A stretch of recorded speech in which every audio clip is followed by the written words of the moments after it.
the Israelites were following behind and killing them with their own swords. In other words, God was fighting ahead and they were chasing them from behind. That's a nice strategy. Next time, don't be in the front and put the real guy at the back. It's order here, order here. Put the real warrior in the front, and then you can collect the spoils as you are following behind the one who is fighting for you. Come on, you didn't hear me out there. There are battles in life you are not entitled to fight. Come on, guys. There are some times when you must go to battle and you come back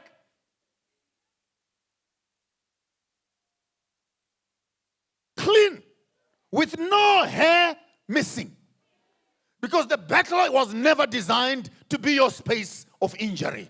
But how often have we gone to battle and we have come back battle scarred and wounded and in tears? It only can tell us that we were at the front when we were supposed to be at the back. Now come with me as I'm concluding here. As the Lord was fighting in front and they were following at the back, the Bible then says, and they chased them, and they chased them. Come on, tell neighbor, I'll chase them.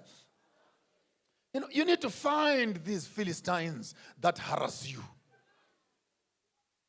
Yeah, we'll be landing at Ebenezer, don't worry. We need to find these Philistines who harass you. When you are at a moment of prayer and they're coming closer with their swords, at a moment of devotion, they intend war for you. Even when you mean peace, they only mean war. Identify these Philistines. Come with me. Chase them. That's the only time you're allowed to chase, as you follow the one who is ahead. Chase them very far. Then come back and build a monument. Logical? You can't build a monument when the Philistines are still here. We firstly get rid of the Philistines and chase them very, very far. Then you come back and then you collect the stones. That was on page 3 on the sermon in the morning. Then you come back and you collect the stones to celebrate the victories that you will have been given by the Lord. Let me share this one painful with us. What makes our Christian lives difficult is that too often we celebrate and the Philistines are still standing. Oh, can I speak in English? Too often we build monuments of celebration when in fact our tears are still waiting at the door. The things that harass us and worry us have not yet been overcome. And we want to begin to celebrate Maranatha Masara, Maranatha Masala. When you know even the heaven of it, you won't make it there. You still have a problem with hatred, you have a problem with anger, whether it is morality, whether it's debauchery, whether it's evil, whether it's sinfulness. We don't care what nature and what color your Philistines are looking like, but you cannot begin to erect monuments of celebration when your Philistines are still your neighbors. There is a deliberate extermination of the challenge. Push it away. Then come back and pick up stones. Create a monument and say, that's far. That's far. It's not this far. That's far. That's far is to do with we went there and we came back. That's far. It's a full round trip from hell, and that's far. And there's a deliberate insertion of distance right there. That's far. So it has not been a short journey. It has been a long journey. But up to this far, when we look at where we are coming from, we cannot see the horizons. But we have come this far by faith. Someone say hallelujah there. Leaning on the Lord, trusting wholly in His word. He has never failed our step. Yes, He never will. When you come back and you build up those monuments, celebrate your successes. Can I talk to David? When he kills a snake, when he kills a bear, And he kills a lion. And he says, who is this uncircumcised Gentile? When he looks into his archives of Ebenezers,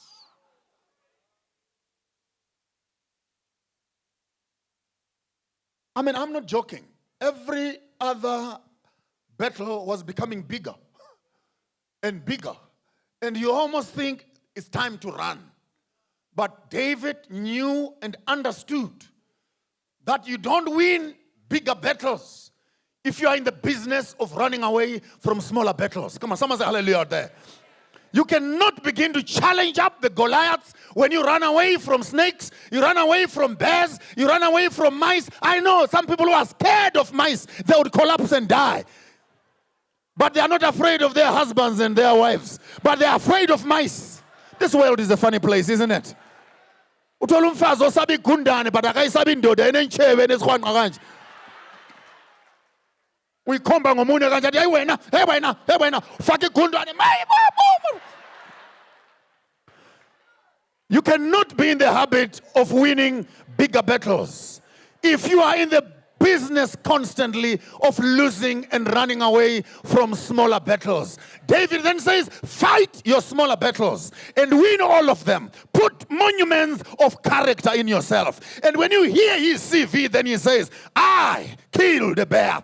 I killed a lion. And I know that the Lord, whom I worship, if he protected me from the bear and from the lion, surely this Goliath I can handle. Come on, don't hurry me right now. And they gave him the clothes of Saul. And he was walking around and said, this is too heavy for me. Don't try to deal with God in other people's uniforms.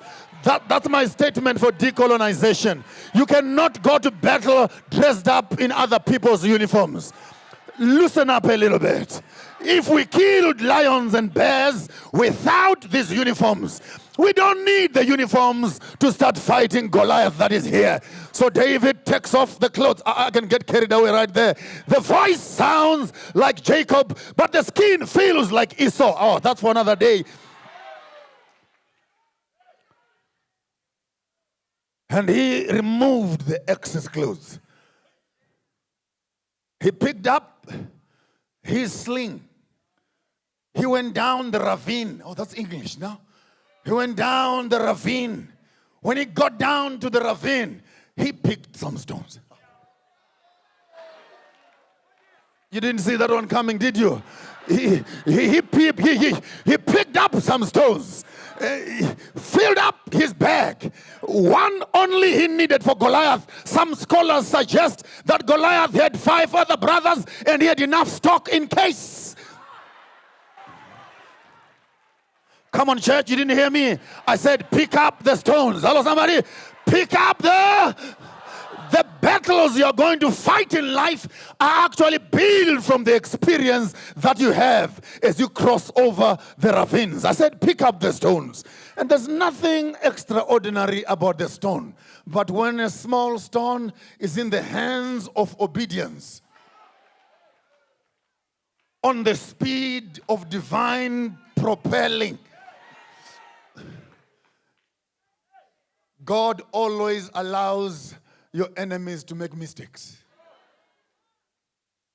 There's a Nigerian proverb that says, when your enemy wants to burn his house, give him the matches. Goliath picks up his hat and pulls it out. Do I look like I'm a fox that you can send me this small little boy? Who do you think I am? And when he thought he was at an epitome of glorifying himself, he was vulnerable to divine intervention. You see, you must have an attitude like David that says, Goliath is not scary. He is too big to miss.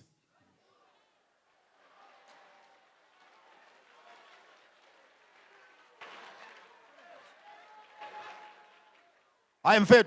Even if you have not been to a shooting range, when you've never been to a shooting range, into le inkulu ngalindlela ukuthi ungaze uphose ucimezile uzoyibetha kuphela. David picks up some stones.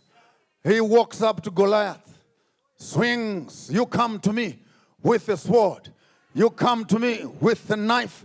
You come to me with arrogance and abuse. But I come to you in the name of the Lord of hosts, whom you have despised. And today the Lord himself will deliver you and your head and the rest of the Philistines. Oh, come on, someone say, talk to me out there. To which he threw the stone, hit the giant on the head, and he collapsed to the ground. I said, another Ebenezer.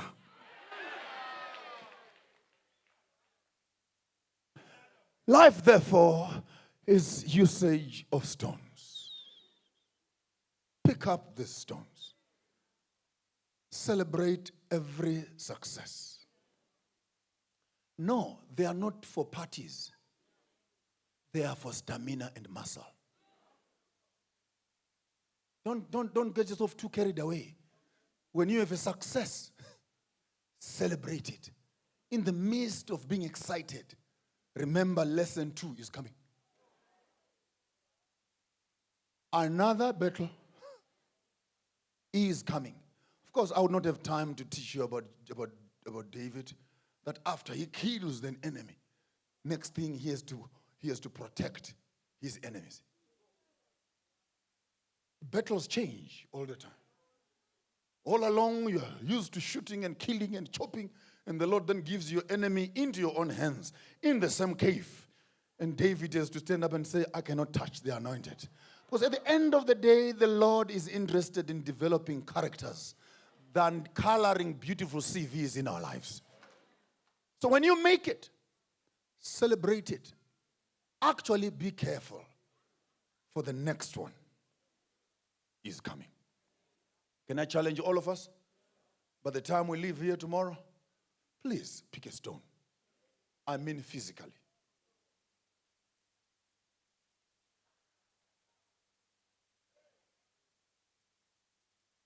Walk around here. If you see anything that looks like a stone, pick a stone, put it in your bag, and let it be a remembrance and a reminder that this far the Lord has blessed us.